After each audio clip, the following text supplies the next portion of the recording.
Bien, vamos a iniciar la clase de hoy sobre el lenguaje de la lógica proposicional, los elementos básicos y un primer uso del mismo a través de las tablas de verdad, que van a aparecer también en la siguiente clase y que son una herramienta central de lo que dijimos que iba a ser la lógica entendida como un cálculo.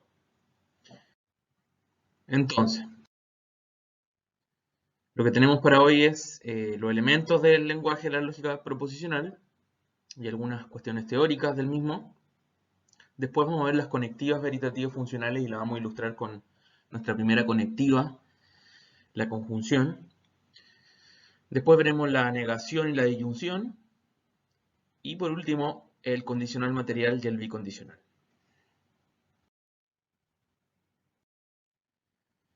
Lo que vamos a hacer es desarrollar nuestro lenguaje simbólico y formal que dijimos iba a hacer las veces de una especie de herramienta especializada en comparación a la herramienta multifacética, pero eh, que tenía dificultades para el propósito específico de analizar la validez de los razonamientos, que era nuestro lenguaje natural.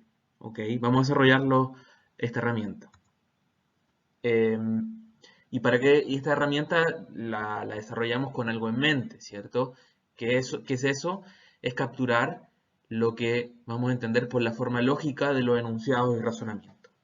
Recuerden, que sea la forma lógica es en parte una decisión teórica que está implícita en el lenguaje que vamos a desarrollar. Y vamos a tratar de motivar la definición de las conectivas, vamos a ver más adelante, en base a ciertas discusiones pseudo teóricas relativas a la conveniencia de definirlas de esa forma, conectivas que aparecen en el lenguaje natural, pero cuya contrapartida lógica va a tener ciertas cosas un poco contraintuitivas, sobre todo en algunas de las conectivas como en la implicación material. Pero más allá de eso, recordemos que la particularidad de la lógica proposicional es que no se analizaba la estructura interna de las proposiciones. ¿Ok? Nuestra unidad básica es la estructura, nuestra unidad básica es la proposición simple que vamos a llamar proposiciones atómicas. ¿Ok? Eh, y la proposición, y lo que vamos a analizar va a ser la estructura que se puede formar a partir de distintas proposiciones atómicas que vamos a llamar esa estructura formada por proposiciones atómicas, vamos a llamar las proposiciones moleculares, ¿cierto? Es una metáfora con la idea de átomo y molécula. Entonces, toda proposición molecular está compuesta de una o más proposiciones atómicas. Esto es importante porque las proposiciones moleculares, vamos a ver, pueden estar compuestas por infinitas proposiciones atómicas e incluso pueden estar compuestas por una sola.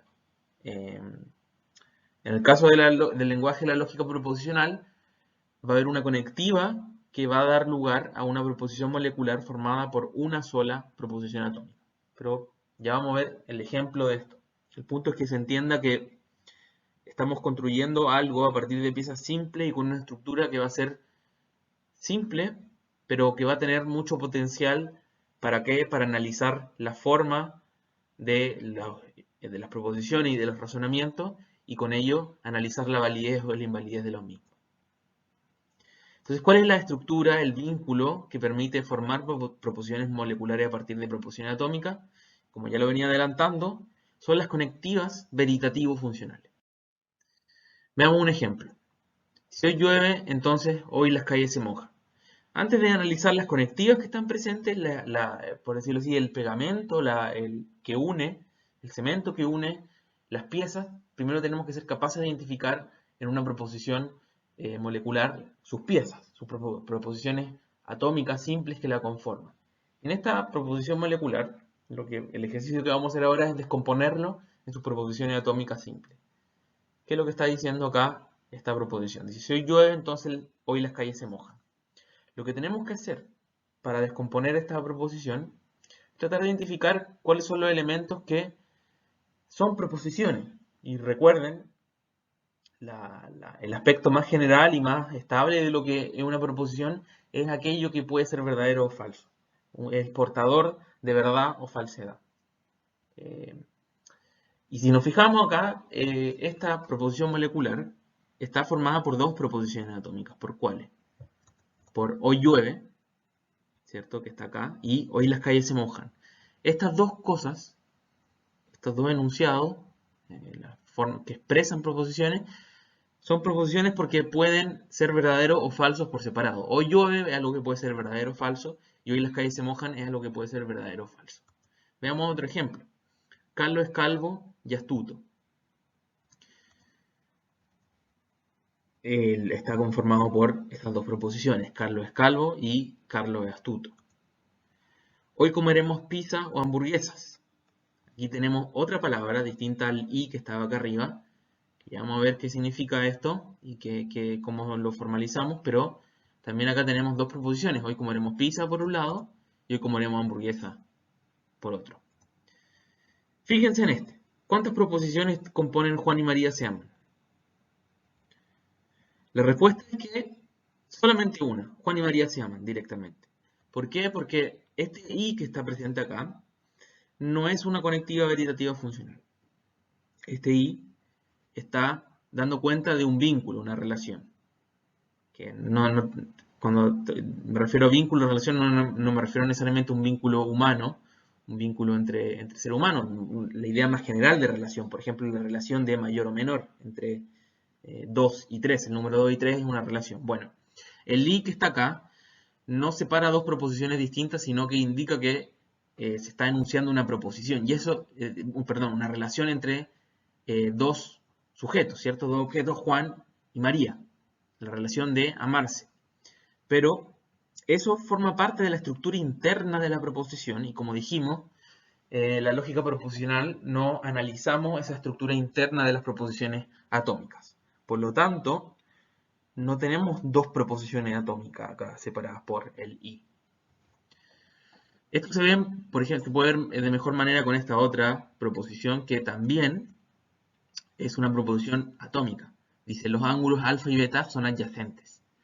Nos está diciendo por un lado que el ángulo alfa es adyacente y que el ángulo beta es adyacente como una propiedad monádica, una propiedad que solamente se predica del ángulo alfa por un lado y que solamente se predica del ángulo beta por un lado. Lo que se está predicando en realidad es una relación entre alfa y beta. Por lo tanto, lo que se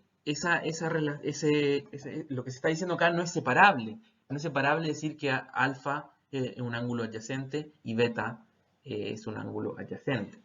Cuando decimos que dos ángulos son adyacentes, una relación entre esos dos ángulos que se nombra con esta palabra. Otro ejemplo no está acá, pero podría ser Juan y María son vecinos. Cuando decimos Juan y María son vecinos, no estamos diciendo que Juan es vecino y que María es vecino. Puede que implique eso lo que estamos diciendo, pero lo que estamos diciendo en esa oración es que hay una relación entre Juan y María de ser vecinos, ¿ok? Y acá por último, como les decía, la negación es la única conectiva que da lugar, que afecta a una sola proposición de manera inmediata. Entonces, no tengo hambre, ¿cuál es la proposición atómica a partir de la cual se forma esta proposición molecular? Tengo hambre, por separado. La negación aquí está indicada mediante el no, pero eso afecta a una sola proposición que es tengo hambre. Pero esto es muy importante porque cuando tengan que formalizar una proposición molecular del lenguaje natural y tengan que hacer el glosario, es decir, identificar las proposiciones atómicas que están presentes, nunca vayan a identificar como parte de ese glosario a una oración como no tengo hambre. ¿Por qué estaría mal? Porque estarían introduciendo en el glosario una conectiva, y por lo tanto estarían introduciendo una proposición molecular, y por lo tanto estarían no cumpliendo con la regla del glosario de poner solamente las proposiciones atómicas. Entonces eso es muy importante tenerlo presente.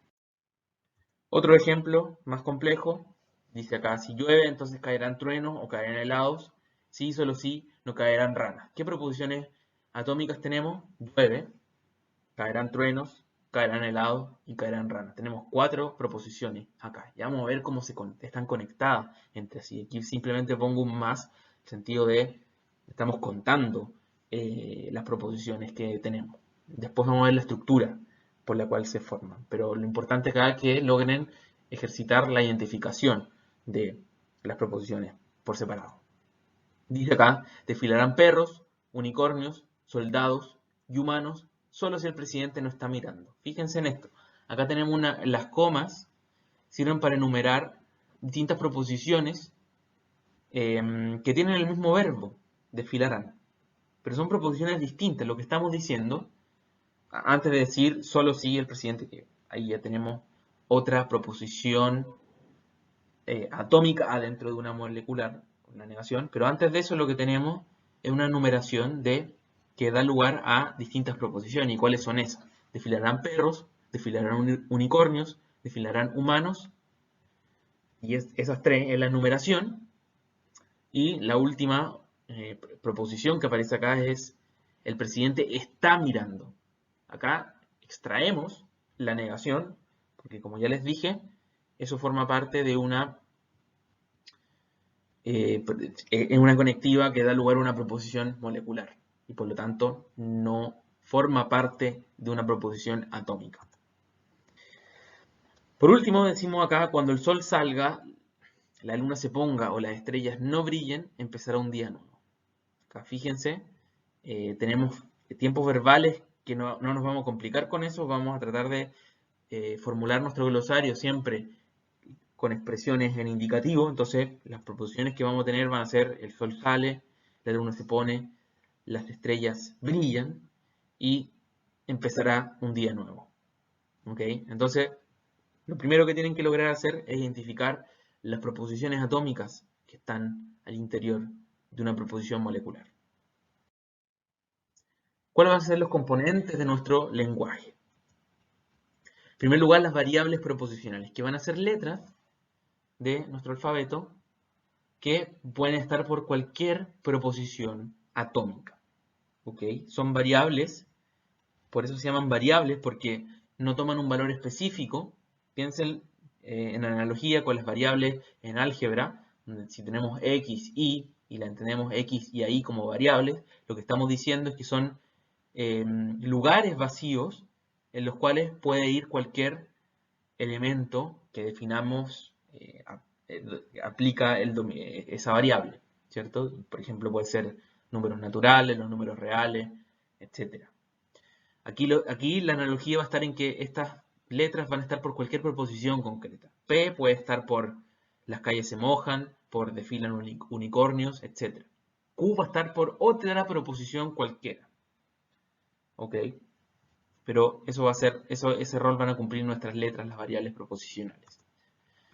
Y el otro elemento de nuestro lenguaje, y aquí este es el elemento que da lugar a la estructura de las proposiciones moleculares, son las conectivas lógicas. ¿Y cuáles van a ser nuestras conectivas?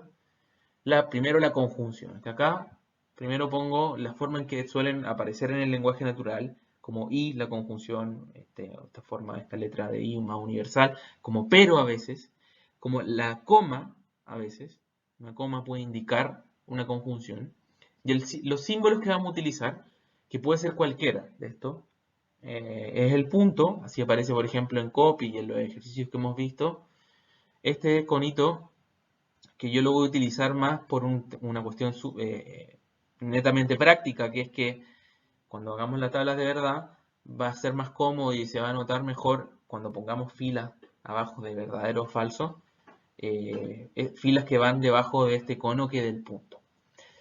Acá el uso del símbolo es indistinto, pueden utilizar cualquiera de esos dos símbolos o el tercero también, y va a estar bien. El punto es que sea consistente el uso. O sea, si van a utilizar el cono, siempre utilicen el cono. Si van a utilizar el punto, siempre lo usen.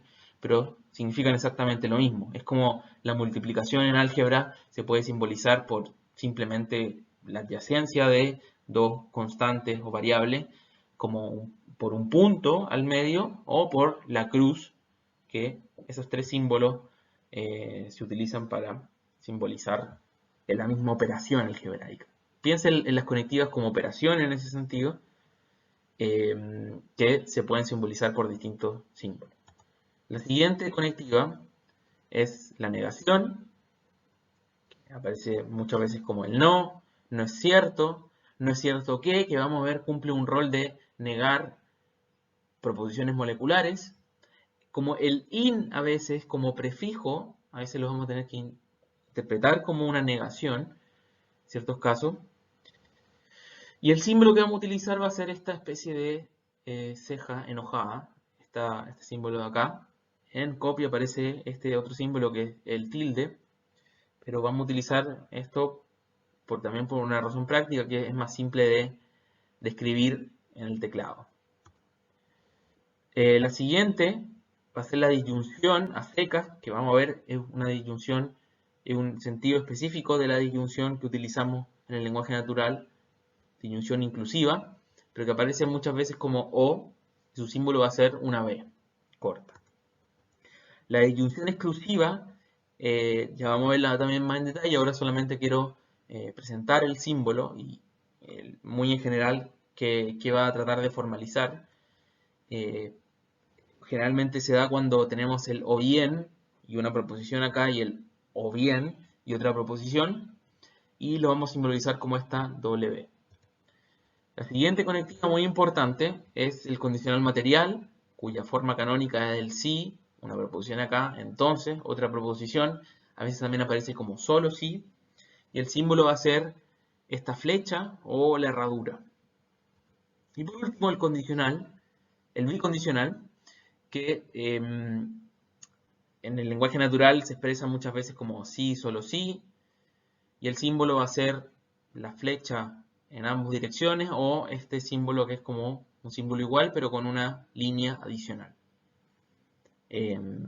Por último, el último elemento de nuestro lenguaje muy importante son los paréntesis, que nos van a servir para desambiguar expresiones que de otra forma serían ambiguas, puesto que no aclaran cuál es la conectiva principal. Ya vamos a ver eso, pero estos tres elementos, las variables proposicionales, las conectivas y los paréntesis, van a ser los elementos de nuestro lenguaje. Es un lenguaje muy limitado en los símbolos que dispone, pero que con esas herramientas limitadas, esos símbolos limitados que utiliza, va a ser muy poderoso para nuestro objetivo de analizar la validez de algunos razonamientos.